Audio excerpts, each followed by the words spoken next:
Morning. Yeah. Yeah. Everything's good. Yeah. So already test out. So should be okay. Yeah. How are you? Well, Our alarms grabbed us. Light said, "Come, let's go out." We haven't seen them in like 2 years. okay. Alumni. Oh, wow. Yeah. Understand. But it's a happy thing.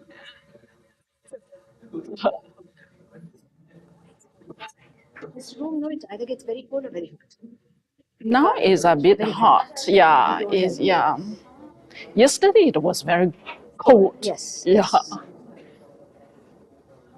But early morning temperature is very nice. It's pleasant. Yeah, very pleasant. Yeah.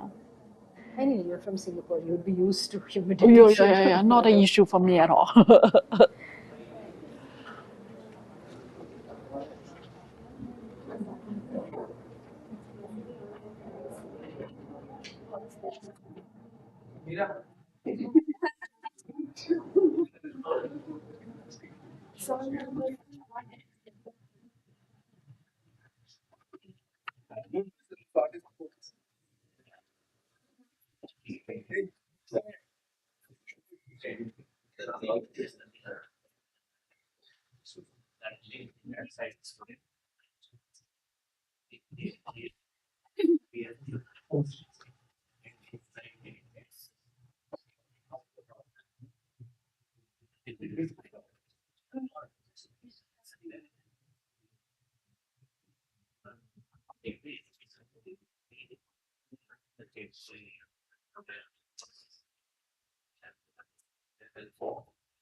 10 more minutes to start. Otherwise, people will keep walking in as you speak. Sure. So you just give me the cue and yeah, thank you.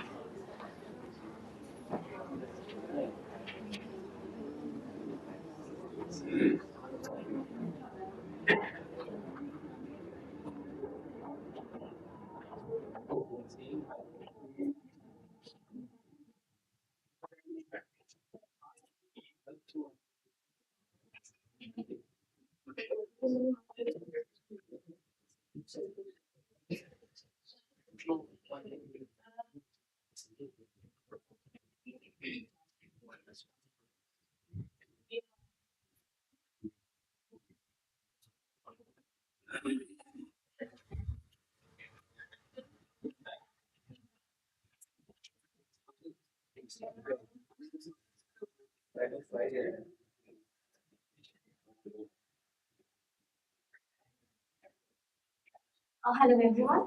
A very warm morning to one and all present.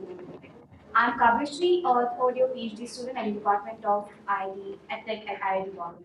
Welcome you once again to the second day of the T4E International Conference.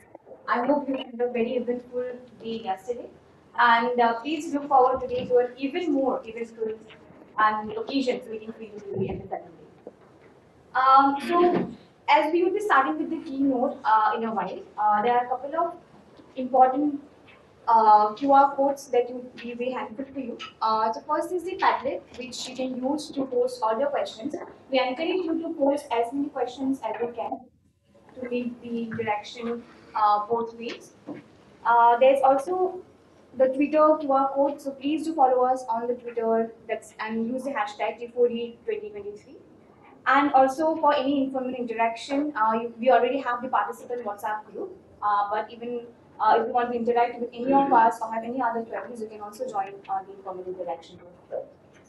So we will directly jump onto the keynote. We have with us the very eminent speaker, Dr. Wenli Chen. I would like to call upon Professor sir to have a very hearty welcome to Dr. Wenli Chen, and also request everyone to give a big round of applause.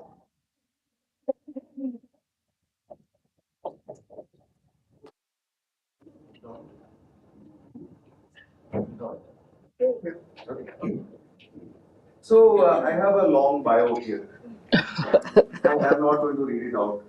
So because you can find all that information on the web, so I'll just give you a short but a little more personal introduction. So she's an associate professor at NTU, which is Nanyang Technological University in Singapore, and she's the head of the Learning Sciences and Assessment Group. So that said, she's also the editor-in-chief of which was the Journal of Computers in Education and Learning. So how did we get to know her? So that's the more interesting story, right?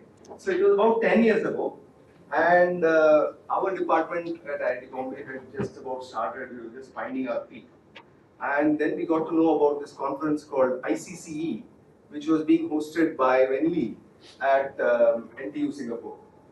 So a few of us went. We said, okay, let's go and we'll try to get it. And the welcome that we got was so warm and so nice, and we were made to feel so included in the community. Then we said, yes, this is the community we want to be part of. So with that, over to you, Wenli, for taking on today's team. Thank you. Okay. Do I need a mic? Yeah.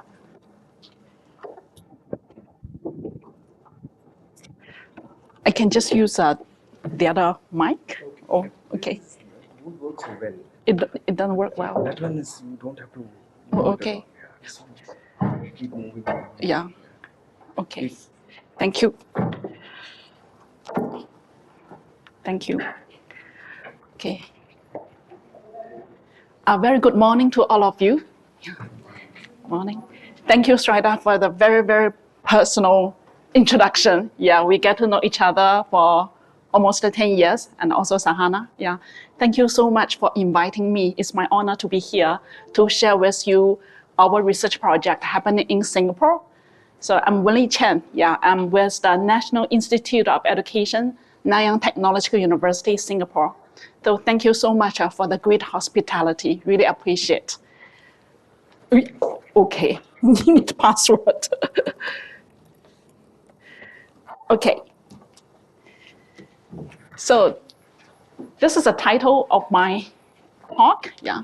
So in the past decade, actually, have been very active in this specific research area, which is called computer-supported collaborative argumentation. So this is the sub-area under CSCL. CSCL is the short form for computer-supported collaborative learning.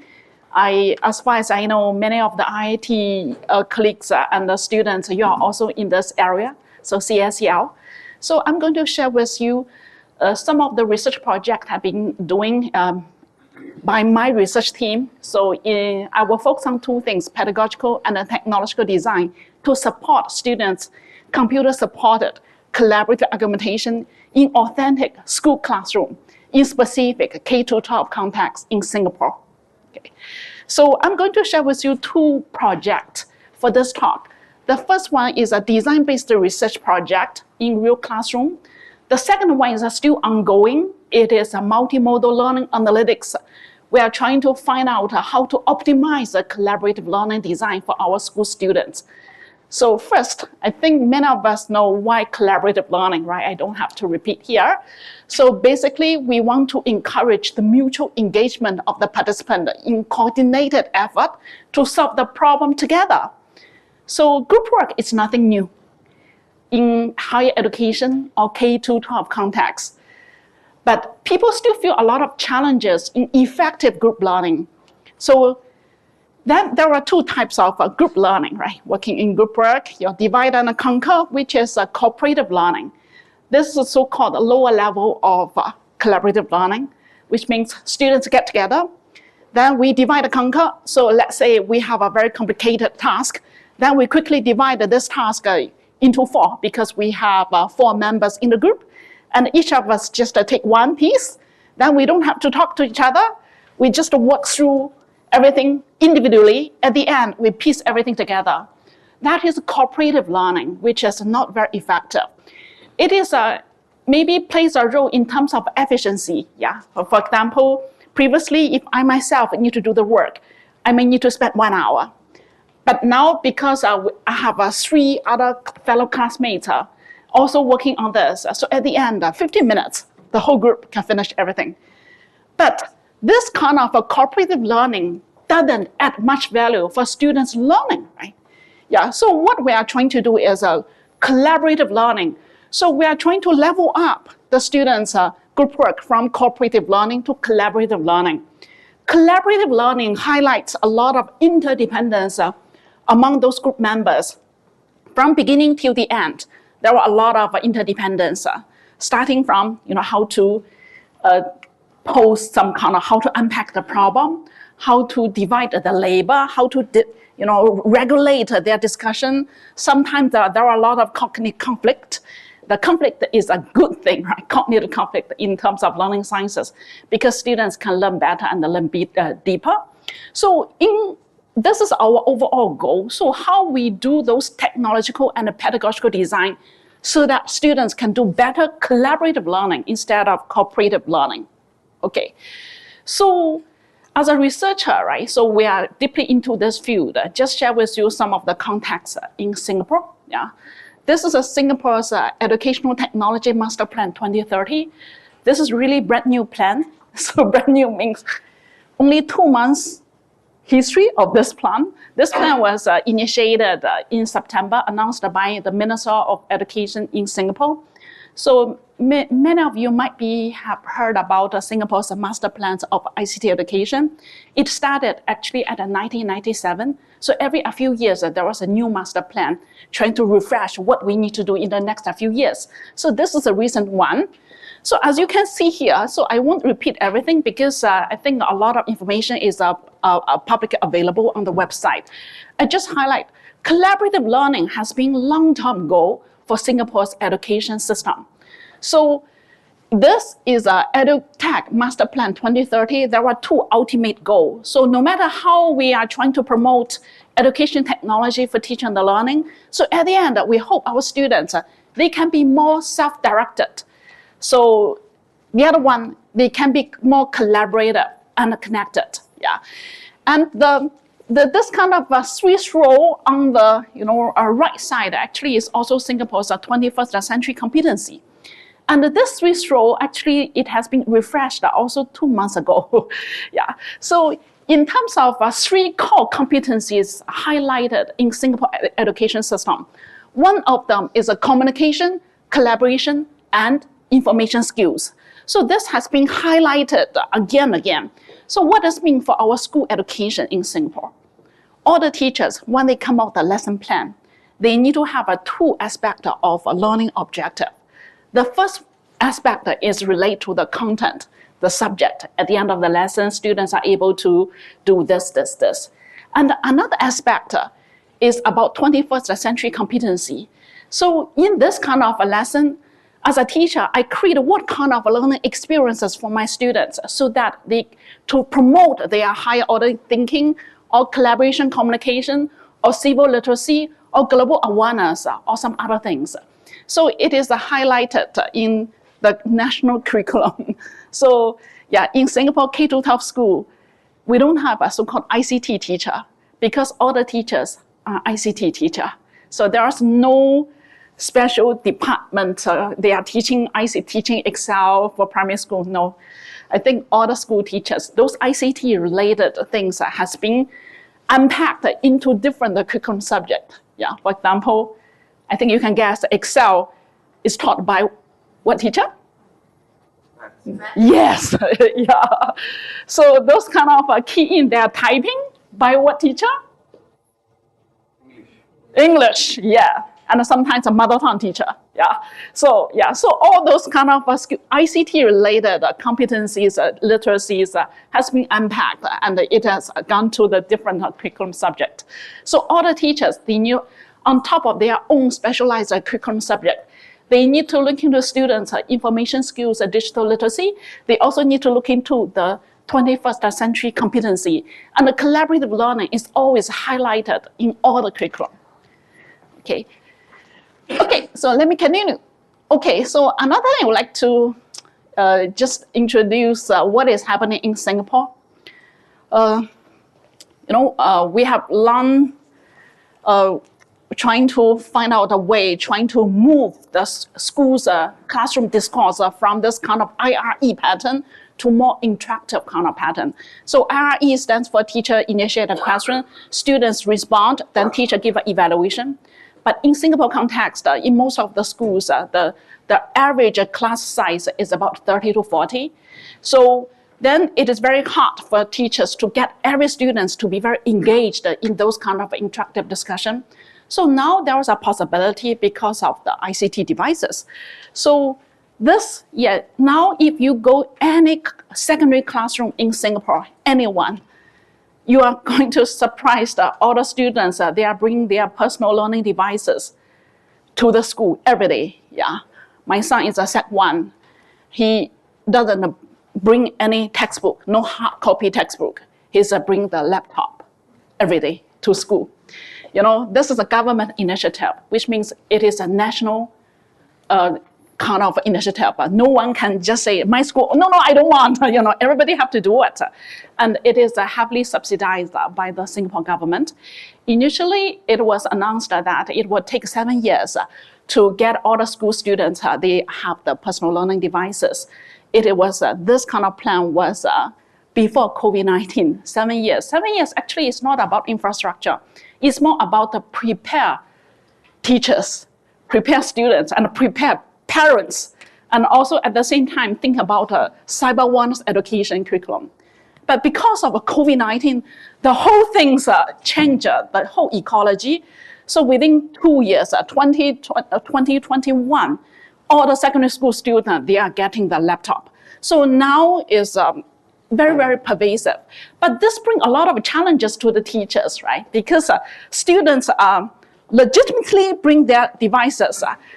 Then how teachers can teach in the traditional way? Teacher cannot say, don't switch on your laptop. No, this one is considered as a politically Wrong, right? Because this is a national initiative. Yeah. So then this gives a lot of challenges to the teachers. So think about it is not just using the laptop to carry on the traditional way of teaching and learning, not just as the, a way trying to ensure the continuity of the education during COVID-19. They need to think about what are some kind of innovative pedagogies that they can use or adopt or develop so that can improve their students' learning, right? So as you can see, we are not doing the CSL not just because the government feel it is important, because as a learning scientist, we feel it is important. Just that it is happened in Singapore's ecosystem. The government and the researchers, even schools, we are having the same goal, which makes things much easier for everybody. Yeah. Okay, so now everybody is networked in the classroom because students bring their personal learning devices. Personal learning devices means that this device belongs to the students themselves. It's not each time I have an ICT lesson, we need to borrow from the school. Okay, so they can personalize their laptop, buy all kinds of stickers, those kind of things. So now in our context, we keep thinking, okay, so their network infrastructure is good, no issue, Wi-Fi excellent in schools. So then what can we do to level up? So we still feel actually for effective collaborative learning, there are still a lot of challenges, right? So this kind of challenges is not just going to disappear just because of technology, yeah? So some of the challenges, we interview the teachers, we also interview the students, and also do the classroom observation. Sometimes there are asymmetric kind of participation. They are freeloaders, right? And also, sometimes they're competing with each other rather than collaborating with each other, especially when some kind of marks will be given to this kind of group work. And also lack of motivation, because at the end, all the national assessment are still very individualized. Yeah. Then focus on finishing the task instead of understanding the concept behind it. And sometimes there are a lot of discussions which is not relevant to the discussion at all. Yeah. Ignore or reject another idea without deep thinking. And sometimes when there are multiple perspectives, students have difficulty in integrating them very well. So these teachers always have this kind of challenges because group work, it is important. Group work, yeah. So in my university, 30% of the marks for all the courses have to be group work, 30%. So then in K-12, there's no such a fixed percentage, but teachers are encouraged to have a group work for every single lesson. So then we all know it's not just about tech tools, it is about the integration of our content, pedagogies, and this kind of ICT tools together. So which means actually is this kind of TPAC framework. So I don't think I need to explain the details. I think people in the ICT education, this is very familiar framework to many of us. Okay, so for us, so as a learning scientist, I think DBR is a very typical kind of a methodology we're adopting.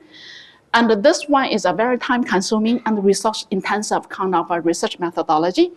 So because researchers need to work very closely with school teachers, and we are trying to address some kind of complex problem in the authentic context, then we co-design the lesson together. Yeah, because we know our pedagogy and the technology better, but the teachers know the content and knowledge and the students better. So they work together. So at the end, they are also our co-researcher.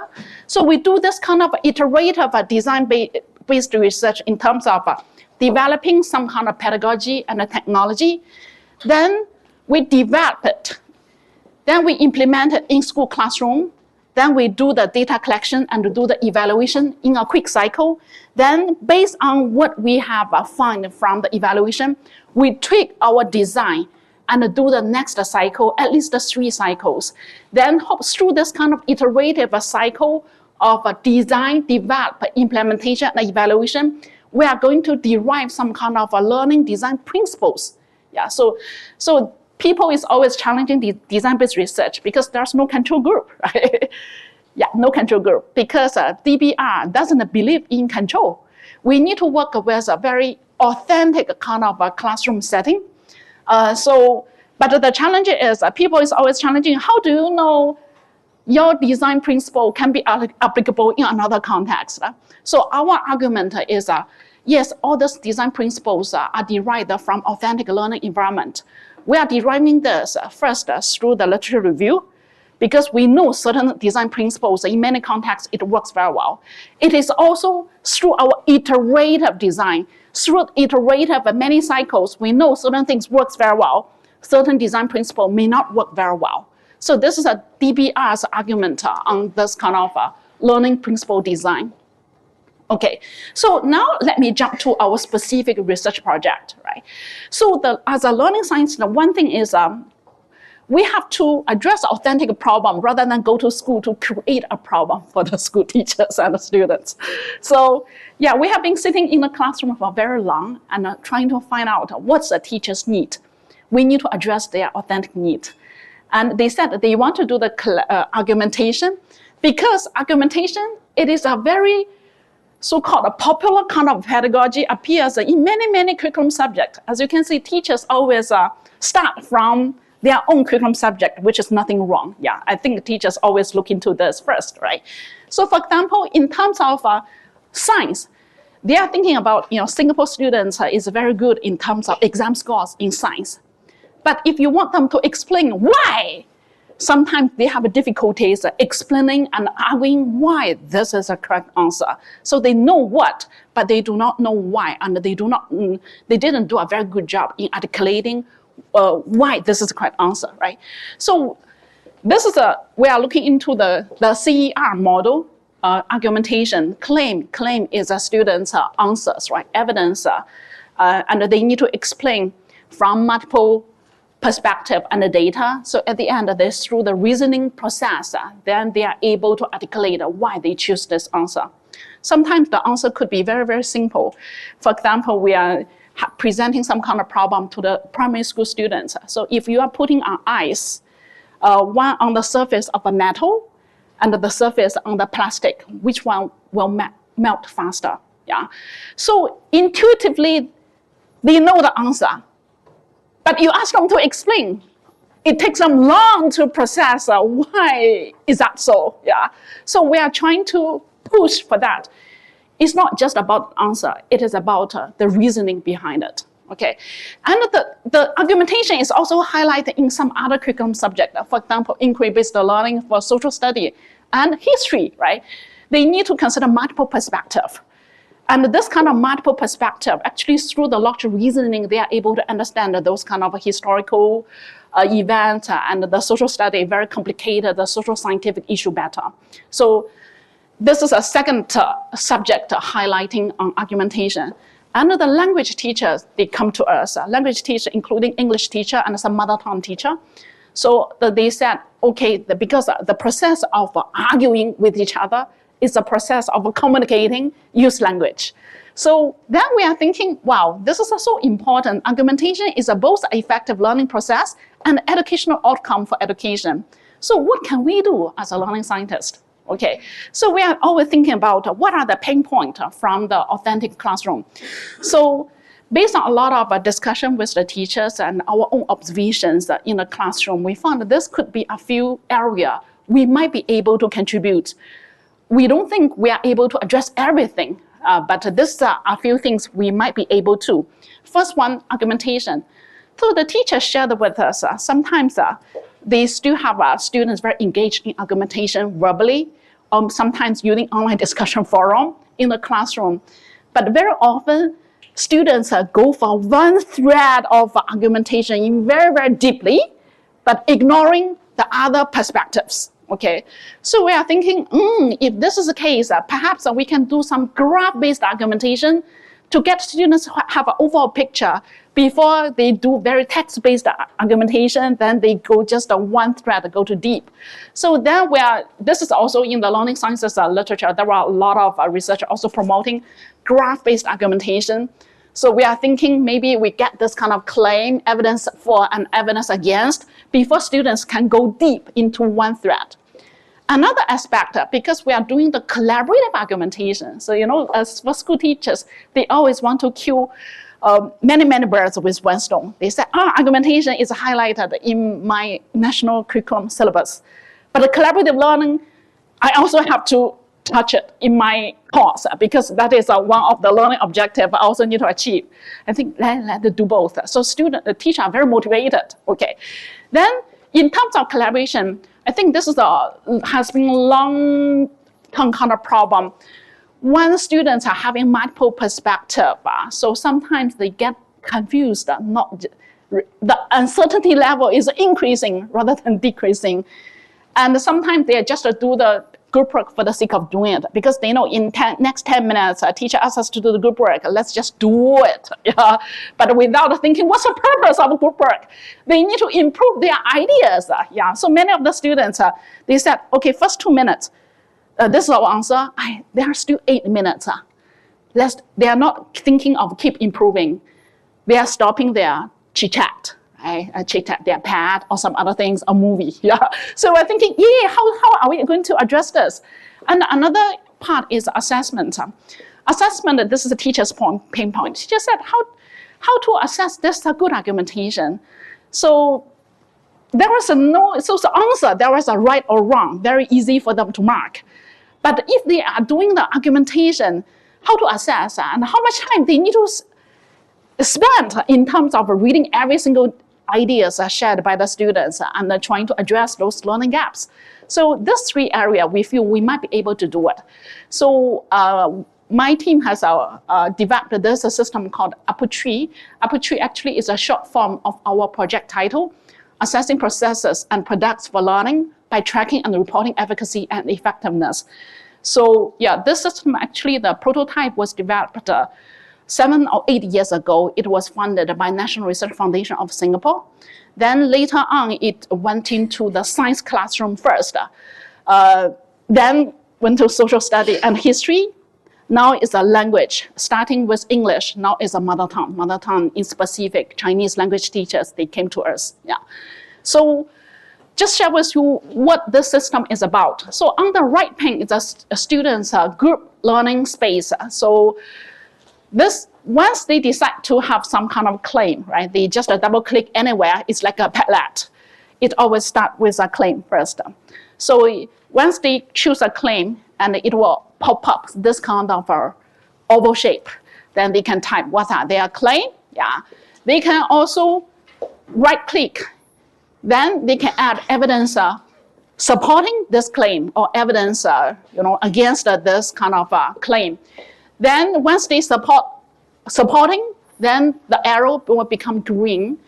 If it is against, it is red. And through our design-based research, we found out sometimes the students, during the interview, they shared with us. Sometimes I don't know whether it is a claim or evidence.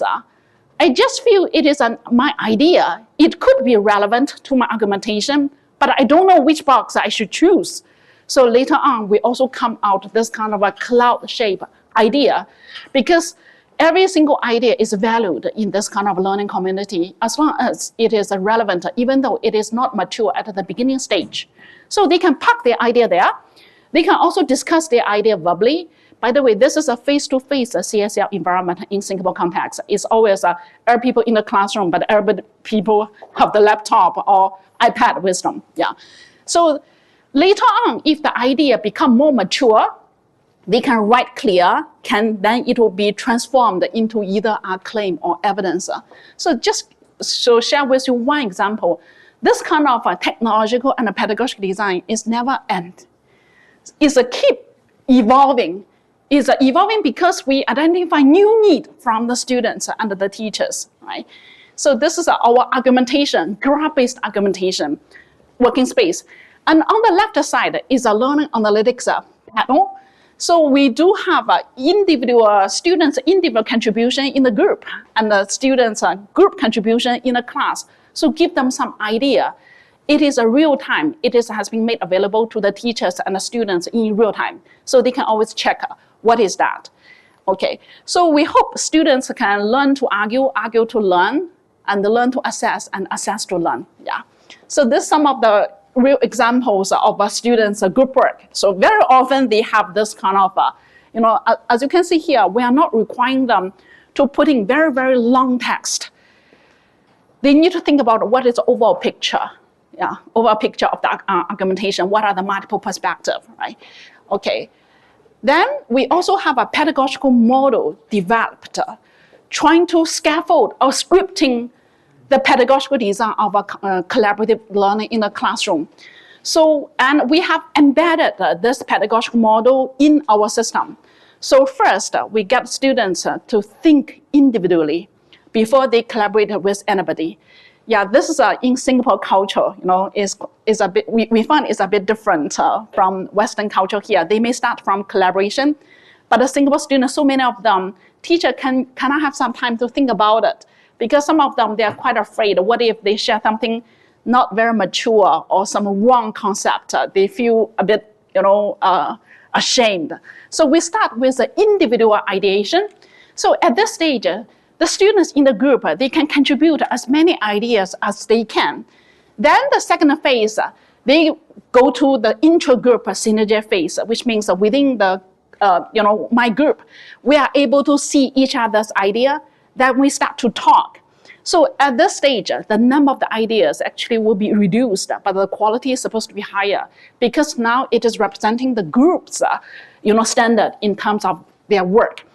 Then after this, they go to the phase 3. Phase 3 is a peer rating and commenting across groups, because in one class, we have 10 groups sometimes. So many people feel this is a burden for collaborative learning. So as you can see in the literature, there are so many literature in CSL, they focus on small group learning, and they did very, very well, yeah. But in school classroom, we have so many groups. So are we able to turn this kind of disadvantage to advantage with the help of technology and pedagogy? So we are encouraging them to do the peer rating, so reading across different groups. Then they come back. So based on what they have learned from other groups and based on what they have received a lot of feedback from other groups, they are supposed to improve their group ideas. Then at the end, phase 5, individual achievement, they are trying to write a reflection. Sometimes they write an individual argumentative essay. So depending on the context of that particular lesson. And this is a highly adaptive model. We found sometimes teachers, they skip this due to the time constraint. Sometimes they skip the last phase. Sometimes they just go to 1, 2, 3, yeah. So, but we are fine, right? Because this is a DBR. DBR means we need to see why teachers in adapting the model in that way, what are their reasons, yeah. As long as we found, yeah, actually they have their reasons, right? So because in Singapore, one lesson is 15 minutes, 50. So teacher feel, I need to give them enough time for them to argue rather than just let it go. Yeah, so sometimes it can happen across 2 lessons. Sometimes the whole activity maybe just 20 minutes. So it's a highly adaptive model. And this kind of model actually also can be used in many other contexts. Don't have to be in an argumentation context. Can it be used for face-to-face class without technology?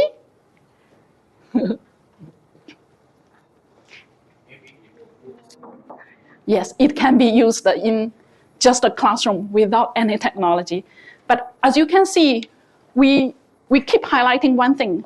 Through the collaborative learning, we need to improve the ideas of your individual ideas, your groups, and the whole community, the whole class. We need to be responsible for the whole class knowledge creation. Yeah. So this is in line with Scandamalia's group knowledge building, but knowledge building, there were 12 design principles. And usually the time duration for the knowledge building activity cannot be done just within 1 hour or even 2 hours. But we are doing this on a routine basis, which means all the students are doing this just for every lesson, yeah.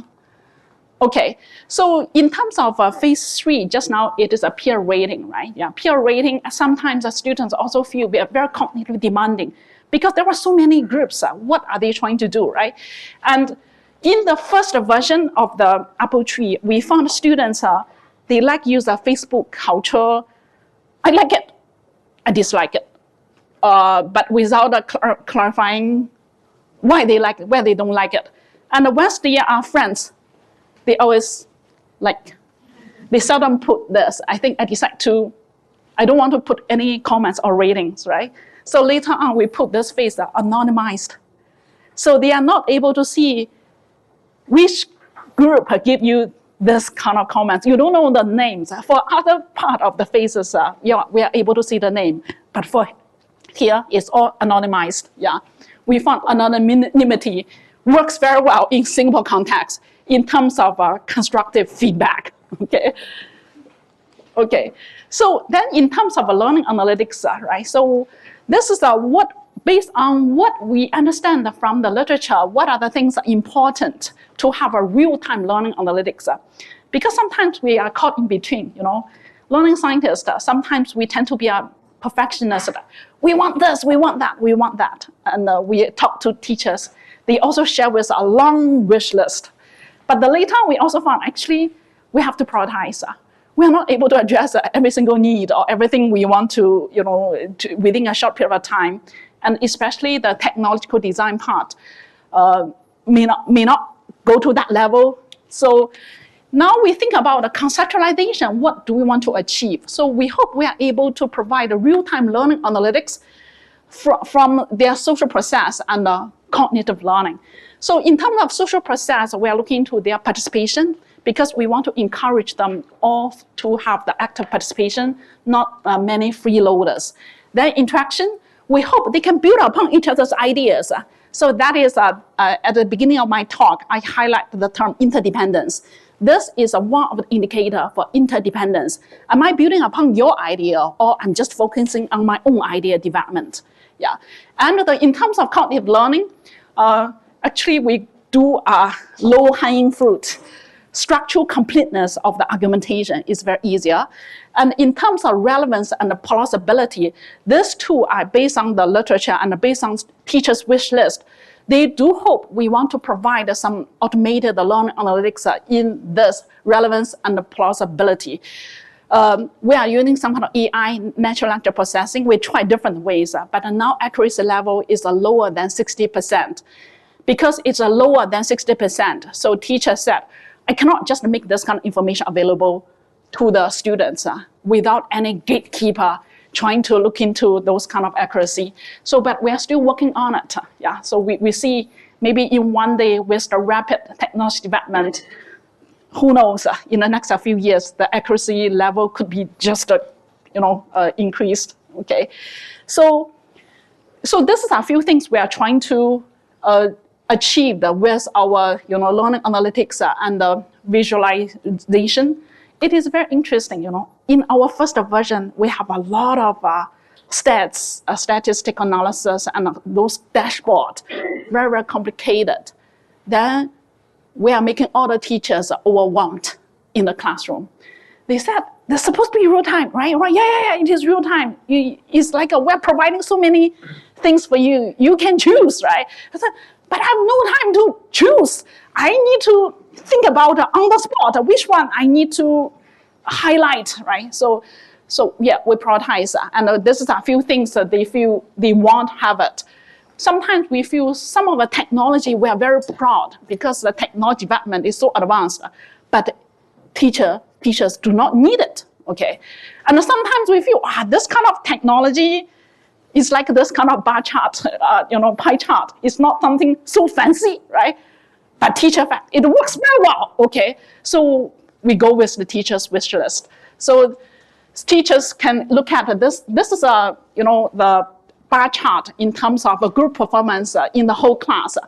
Then it is not just about which group is high, which group is low. It is also about the color. Still remember the color things? If they don't have any red color like the last group, which means they haven't considered any alternative perspective. Everything they are considering is evidence supporting this claim. They haven't thought about any alternative explanation of the scientific phenomenon. So this kind of a chart gives teacher a very quick overview on which group I need to focus on. So teacher will go into that group, trying to intervene a little bit. Your group, you may consider some kind of alternative explanation. So this approach is a so-called learning analytics for learning, right? Not learning analytics of learning, because we want to have a real-time kind of understanding on what is going on and provide some kind of immediate intervention. And it is also available for the students, yeah. Then another low-hanging fruit, social network analysis. Yeah, of course, as a researcher, we know those terms, density, centrality, but later we also found when we are interacting with teachers and students, they do not need to understand those kind of terms. What they need, just participation and interaction and interdependence. That is good enough for the short time duration kind of collaborative learning. So for example, this is one group peer feedback kind of social network analysis. So the area is bigger, which means this group has been very active in contributing by providing peer feedback to other groups. Then the thicker the line means there are a lot of interaction between these two groups. The thinner, which means there's not much interaction. So with this kind of things, we are educated the students. So what is considered as a good collaboration? So this three chart, actually later on, we found students, sometimes they do not have very good understanding on our social network analysis. We assume they understand, but actually it's not. And when some of the students, they misuse it, once they know how it works, they start to post the nonsense. Then it's very, interactive, right? But we need to educate the students. This is about their data literacy and representation kind of literacy. So this is very centralized, may not be good. Somebody is dominating, right? This one is a dense and centralized. I think this is considered as a good collaborative learning pattern. Fragmented, which means actually this group have so many people, there are two groups in this group. So they need to understand what is going on, yeah. Okay, so in terms of structural completeness, we just use the apple, the color of the apple. So the apple will be shown on the top of the page. So the green apple means there is just one claim without any evidence supporting or against this claim. So a bit sour, yeah, a green apple. Yeah, some students, they counter argue, but it was a lot of vitamin. I think, okay, so let's think about whether we have a better way to do it. Yeah. So then once they add in one evidence supporting or against this kind of claim, then the color become a little bit red. Red in Singapore supermarket, a red apple, a bit sweeter. Yeah. Then if they add more evidence supporting or against, it will keep changing the color. At the end, it's a golden color. Golden apple means very, very balanced structural completeness is very, very good. So we are using this apple. So students, it is totally fine. They have a lot of green apple at the beginning, but until the end, they need to think about it. They shouldn't have too many green apples at the end, yeah. So as just share with you what we are doing in terms of AI work, even though the accuracy level is not very high, my team have decided to pause that part a little bit. I think we all know what is happening. Previously, we are using different approach, AI approach. One is using expert mind map kind of argumentation. Then we have a student, we do some kind of similarity comparison. But the teacher said that they have no time to come out a so-called expert map for every single lesson argumentation. Then we even compare, using natural language processing, compare student-generated artifact with Wikipedia, okay? So as you can see, we are thinking of a different way, but it also doesn't work very well. And we are trying to use machine learning kind of approach, but our data amount is not big enough because our topic keeps changing.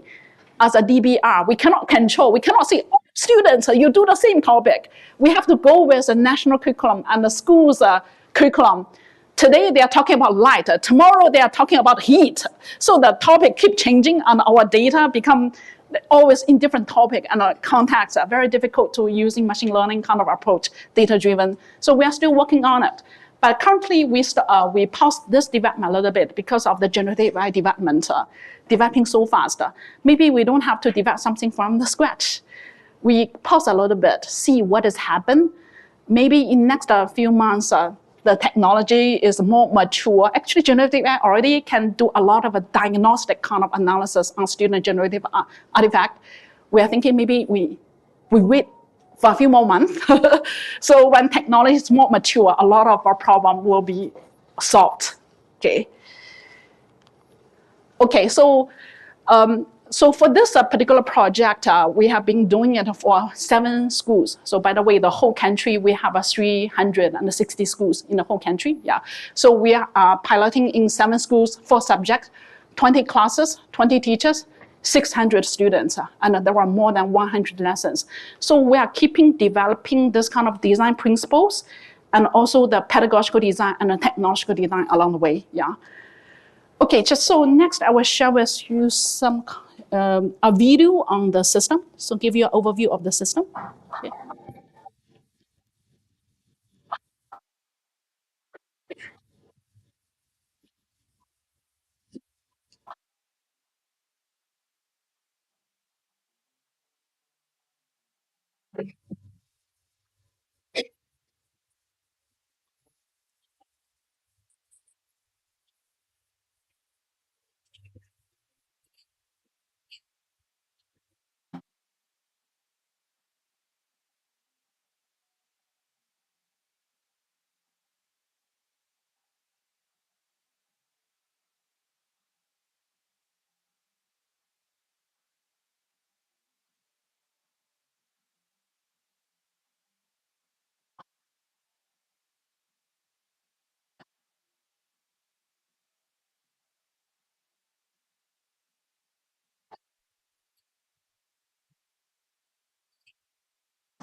Okay, so maybe one more videos on what teachers and the students, what are their experiences with this. Okay,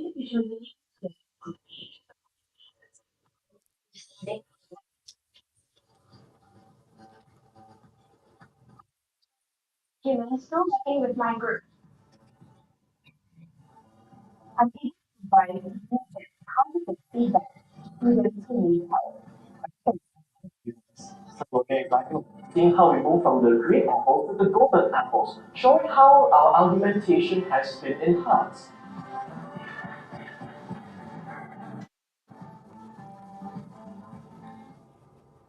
Okay, so in terms of data analysis, we keep looking for some kind of areas we can further improve. So of course, we do some kind of so-called summative evaluation in terms of students' knowledge improvement through the iterative cycle of design-based research. So we also do a lot of process-oriented analysis. We are looking to both macro scripting and micro scripting of students' collaborative argumentation. Macro scripting actually is our spiral model of a collaborative knowledge improvement. So it's a pedagogical design of the structure of the collaborative learning. Now we feel there was a lot of rooms for us to do in terms of optimizing within that episode of a collaborative learning. What are the things we might be able to help them to optimize their learning? So this is just one example. I think yesterday, the IIT students did a very good job in the ENA. Yeah, in my team, we are doing a lot of ENA. So why we are doing the ENA? Of course, we can do the ENA from pre-test to so-called post-test, those kind of things. And actually, we are also presenting this result to the students. So at the beginning, they feel they have generated a lot of ideas, but they are all scattered around everywhere, and those ideas are not well connected, especially in their phase 1 individual idea generation. Then at the end, they found, a lot of ideas are integrated. Some ideas, new ideas added, some ideas was deleted. Yeah. So, but those ideas are well connected. So, but this one, we are not able to do a lot of real-time automated analysis. We actually, is a researcher's effort, need to do this, and we show this kind of example for students because we feel this is very effective way to get students to promote their metacognition. What am I going through? How I improve? What are my possible learning gaps? Right? We also do this kind of ENA using David Schaefer's groups. And we are trying to identify, comparing well-performed groups and the less well-performed groups, why they have a different characteristic in their interaction pattern. And through this kind of a comparison and contrasting, we are able to identify what are the possible missed opportunity for those not well-performed groups, and see whether anything we can do to help them optimize their learning experiences. So we also do this kind of a Sankey diagram, trying to track how ideas develop, why some ideas are important ideas, but at the end is gone. It's not appear at the end. And why certain idea at the beginning, nobody talk about it, but later on through this kind of a discussion, it emerged. Then at the end, it become a bigger idea. So we are trying to look at not just the person kind of trajectory, but the idea trajectory. Yeah. Of course, we also do the qualitative analysis, like this kind of uptake analysis. This one is about in trying to understand in what situation they decide to uptake somebody's idea, or they decide to ignore, they decide to integrate. So what are they are thinking behind it? So usually we do this, we show to the students and we interview them, trying to find out why, what is happening. Okay, so I think this is another type of learning analytics analysis we are doing is a lecture structure analysis. So ENA yesterday, in the workshop, I think we all learned ENA is more about a co-occurrence of those meaning appear in the discourse in the community. But ENA doesn't address the time sequence issue. Yeah. So the LSA, there was a way to look at the immediate action from one action to another.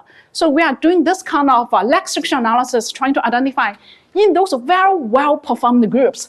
So there was a strong so-called immediate action after the clarification. They are going to do some kind of, after positive evaluation, they have a clarification. So they have a different patterns, interaction pattern than those or not well-performed groups. Yeah. So I think due to time constraint, I won't talk about too much our small scripting, because there are huge number of small scripting in different contexts, in terms of peer critiquing, in terms of I don't know how do I address, how to acting upon other people's comments, right? So then how to help them, yeah.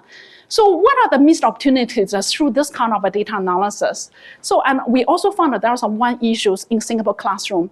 Sometimes we feel there is no need to do the collaborative learning for that particular task, because the task itself, it is too black and white, too simple. One people can easily do it. No need to collaborate.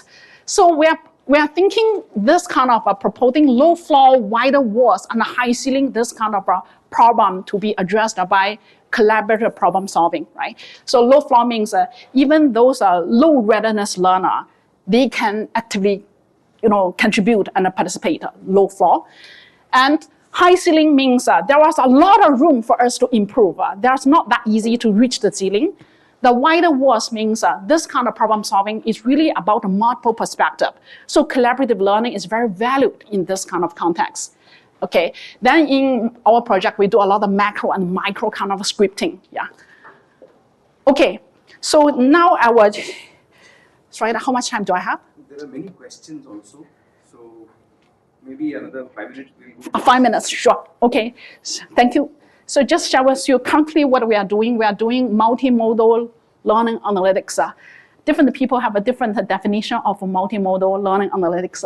So now we are trying to look into science of learning perspective, because NIE, my institution, just set up a new center called Center for Science of Learning in Education. So what's the difference between learning sciences and the science of learning? So science of learning, many people consider this as a hard science of learning. Hard science means they are less social cultural. Yeah, is in a very controlled kind of a condition. They are trying to look at the neural mechanism using EEG, FNIRS, eye tracker, those skin sensor or trying to collect those kind of data to understand people's learning. And for us, in the collaborative learning context, we do feel previously we focus a lot on the behavior data. Behavior could be verbal discussion, could be online discussion, online artifact. But we do feel the collaborative learning, if we get students frustrated, even though they cognitively they improve a lot, we feel they don't want to do the collaborative learning again. Their motivation get lower. So we are looking at other types of learning analytics, trying to have a more holistic understanding of students' learning. But we are doing this, trying to examine some kind of learning patterns, because again, we are in the areas of collaborative learning. So we are looking to two specific design, individual preparation. Still remember my model, spiral model? Many people is arguing with us, is individual preparation needed or not? So we feel we need to have some kind of empirical evidence to unpack this issue. And also group awareness. So when I do my individual work, do I need to be aware my other people's work, right? So, okay, so I will skip this experimental design. So basically, we are looking to multimodal learning analytics in different collaborative learning design conditions, trying to understand students' cognitive engagement, emotional engagement, and sometimes is a physical kind of engagement through their body movement, gesture analysis. Okay, so in overview of a data collection, so we are using FNIRS, yeah. FNIRS, in specific, we are looking into inter-brain synchronization. So let's say both of us, we are working collaboratively. If in certain time, in this second, I'm at the peak of my brain oxygen, if my collaborator is also at the peak status, which means we have synchronized, so which means I'm putting into a lot of cognitive effort. My partner is also putting a lot of cognitive effort, no freeloader, yeah. And we also have this kind of eye tracking, yeah. Eye tracking, we are looking into joint attention. So this is in specific to our technological design. Many times we assume we design such a beautiful feature, very useful, but actually students never read it, but we assume. So we are looking to, are they really looking at how much time do they spend? Sometimes they are stuck in there, doesn't mean it's always good. It could be we have a lousy design, they don't know what to do, right? And also we are looking into this kind of joint attention. Are they looking to the same area? Or maybe they quickly divide and conquer. I do the left side, you do the right side, which means no joint attention. And we also collect those traditional behavior data, survey data, interview data, right? Okay, so just give you some. Currently, we are not able to go to the real classroom, authentic classroom. Just FNIRS I try out, it's too sensitive. So the lighting is very sensitive for the lighting. Once I turn my head, my readings is jump. So then my co-PI is a neuroscientist. My co-PI said, can you design a supporter? It's a metal supporter. So you need to put your head like that. You're not allowed to move. I think, wow. I think, as a design researcher, it's a bit hard. So we do it in the lab first. So this is the hyperscanning. Hyperscanning means we are able to synchronize students' FNIRS using this machine. We don't need to do the manual synchronization. So they also wear the eye tracker, yeah, FNIRS. And as you can see, we also have the webcam because we are trying to look into the facial expression and their bodily movement, but actually not much body movement because they are sitting there, but they are doing a lot of gesture, this kind of thing, okay? So we are looking to intra and interbrain neural relations. So I don't think I have time to go into the details, but just to give you some idea, based on the literature, the prefrontal part is more cognitive, right? And here, RTPG, this is more social. So because in the collaborative learning, we are looking to cognitive engagement, but the neuroscientists, they are looking into cognitive load. There are a lot of conflict between the researchers in the same team. I'm a learning science, my co-PI is a neuroscientist. I just share with you some of the dilemma we're having, how to interpret the data. So there was one day we are trying to create some kind of scenarios in collaborative learning, which require very high cognitive engagement. My co-PI and myself and a few RAs were playing Nintendo Overcooked. Have you played that? Overcooked. is games.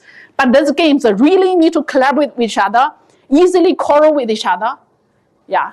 So the Overcooked is also another name of Overcooked game is a breakup kind of a game, because if the couple play this game, they are going to break up later. They quarrel with each other.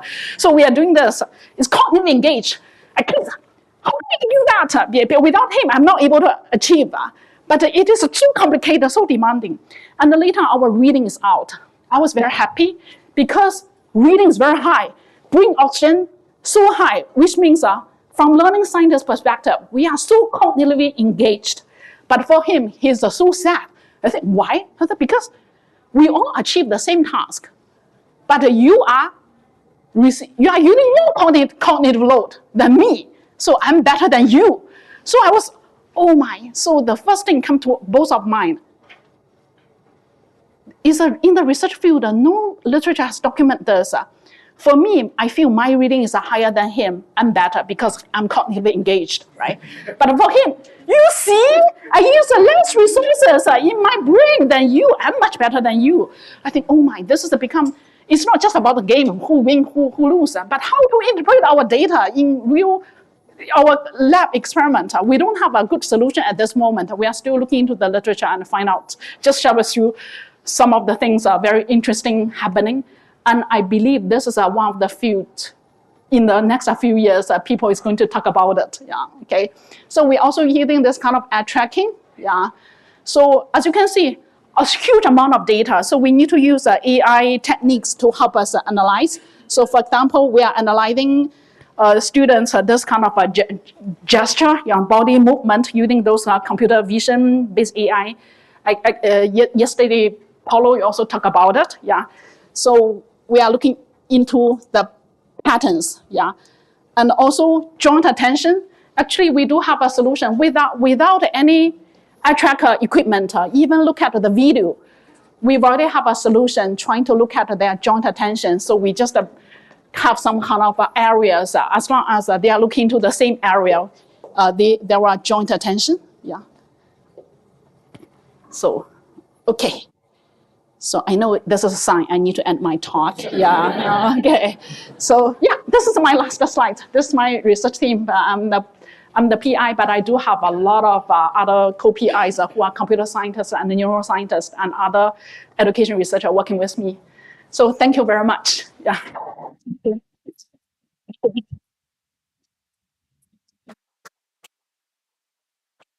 Thank you, Wenli, for a very illuminating and engaging talk. So I think a lot of people really appreciate that part of it. So there are a bunch of questions on the Padlet, as well as I'm sure there are questions in the room. So what I do is the first one, I'll synthesize 2-3 questions from the Padlet and ask them to you as one question. Maybe we can go to that spiral slide. Sure. So, okay. So who asked the question about social loafing? Okay, social loafing, okay. And then the person with group dynamics.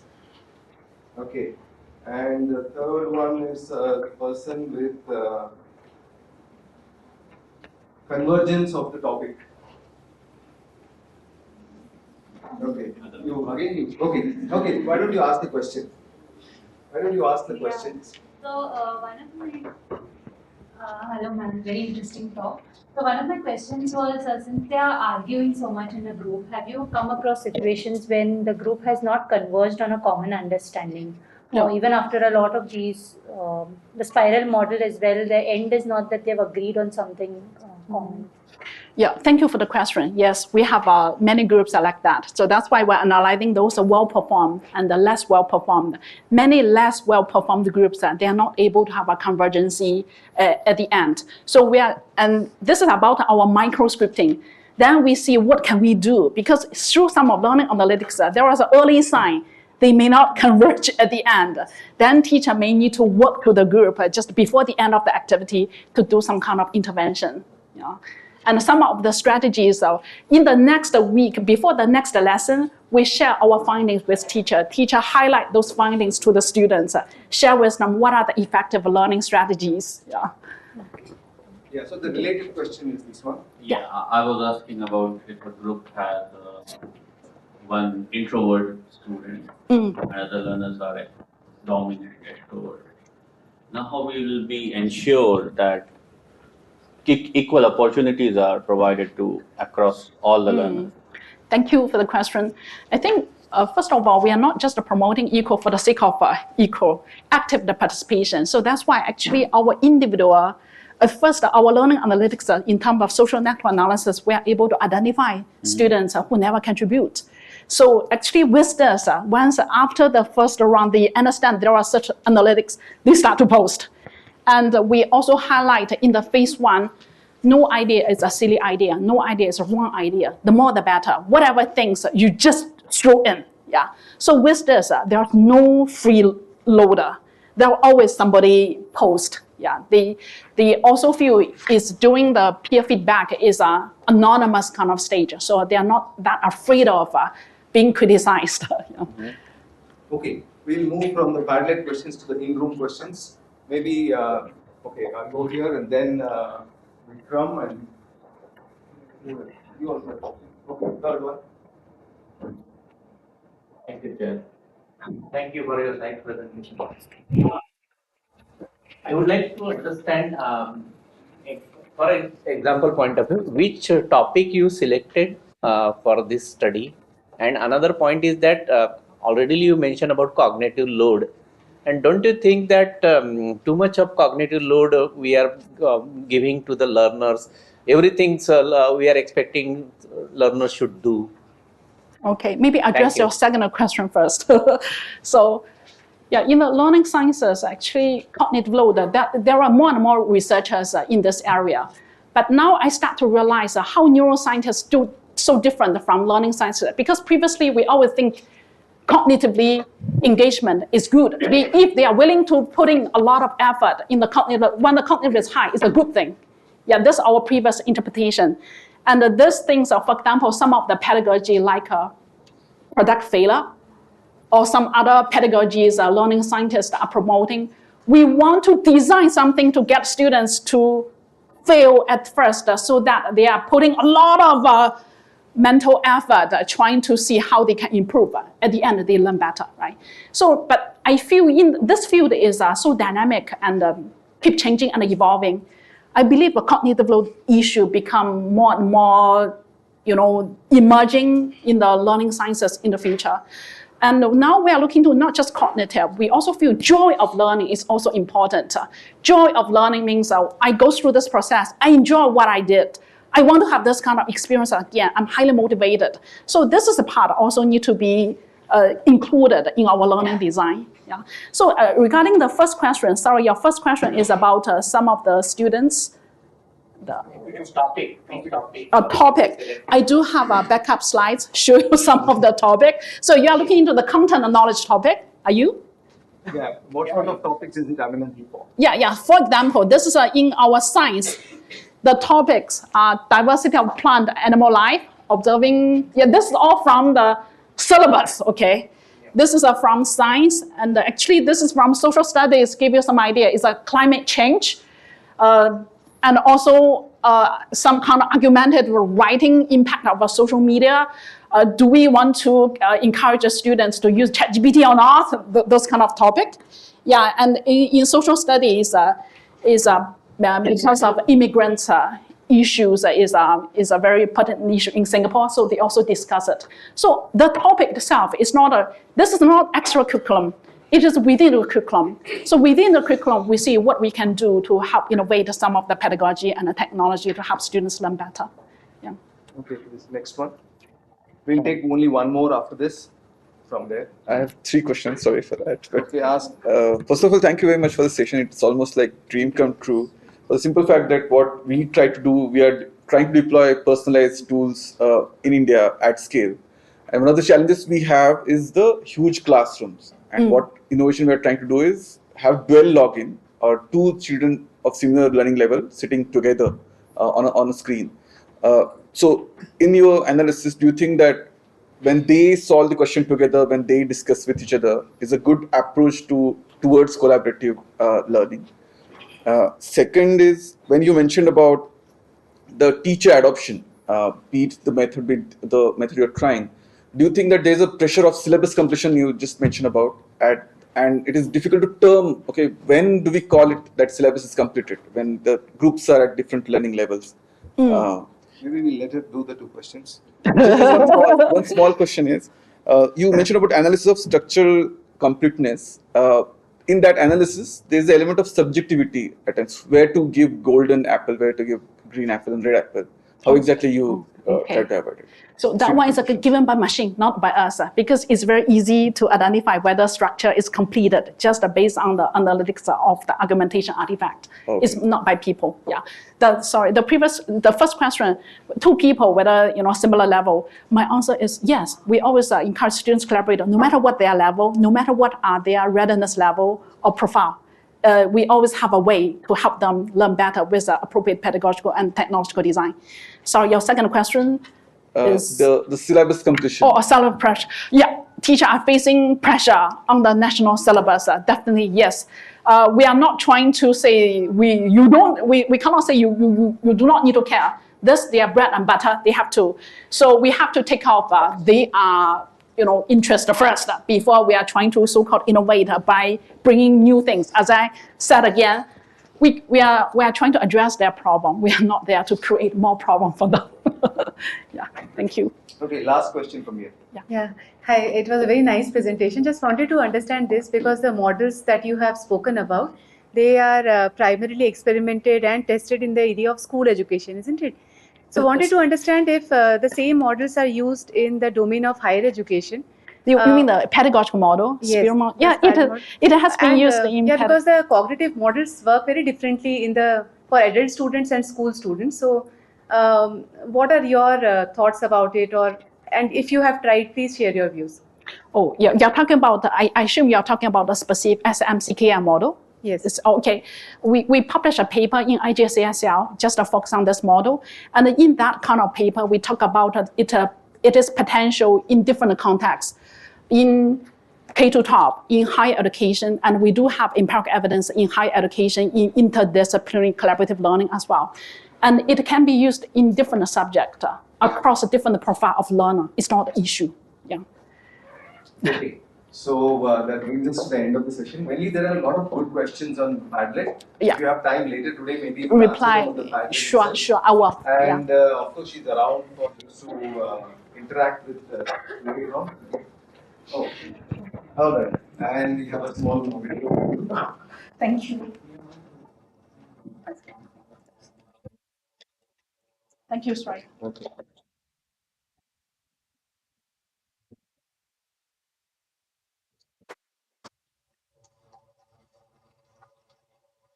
Okay, so next session.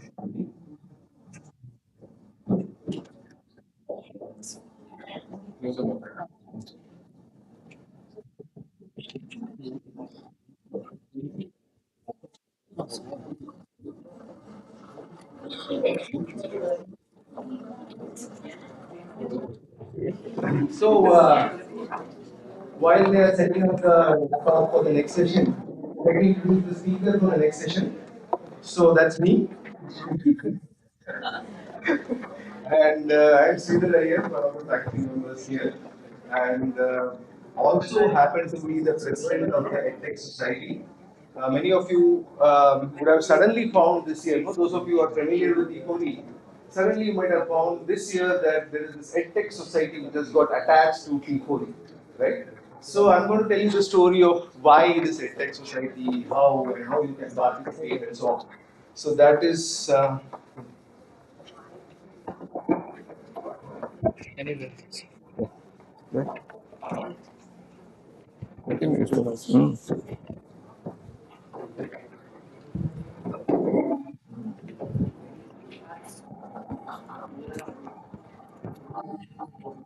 Here. Yeah.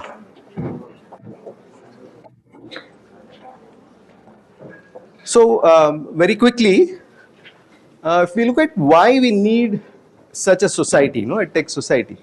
So many times, like we found ourselves, like in T4E, people asking us that, okay, we want to interact with you as an organization. So there are these many other international